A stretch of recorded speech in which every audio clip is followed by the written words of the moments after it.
In this video, I'm going to explain how to recharge AC system on a Tesla Model 3 and Y. So I already have a tank with some refrigerant in it, R1234YF. So I'm not using any machine. I'm just using the pressure difference from the tank and in the car to charge it up.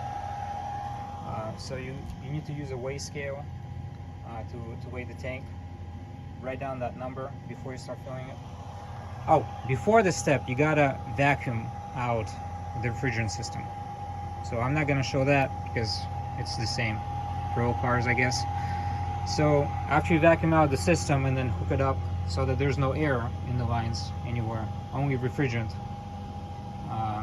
Again, I'm not gonna get into that. But assuming you have no air in the system, just a refrigerant, and you got the tank hooked up, the high side I'm using only for the gauge. This is always going to be off. I'm going to refill through the low side. So what you want to do is go into the service mode on the Tesla.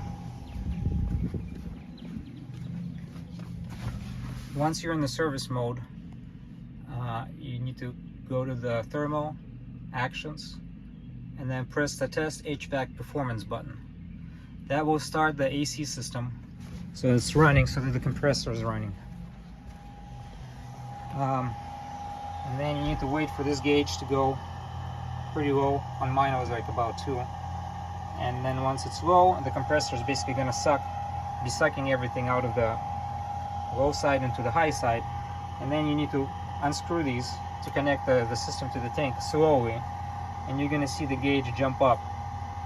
So when it's jumping up, once in a while screw it back down, it should jump down again if the compressor is working. And you can feel the compressor whether it's working or not. When it stops working, you want to close this. So only open it when doing so will cause this gauge to go up, meaning that the pressure in the tank is more than in the system. And then you're going to need to do this a few times. And when the thermal actually passes the procedure on the service mode, once you see that it passes, you can do it one more time or maybe a couple times.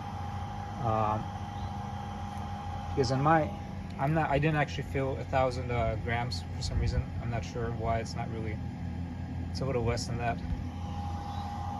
So I'm going with this method. If the car thinks that it's good enough, I'm assuming that it's good enough. And I'm gonna run the car with AC cold for an hour or so. And if everything is good and the thermal performance test passes again after that, then I assume the car has enough refrigerant. And if this video is helpful to someone, please post a comment. And if I'm doing something wrong here, also please post a comment with correcting me. Thank you.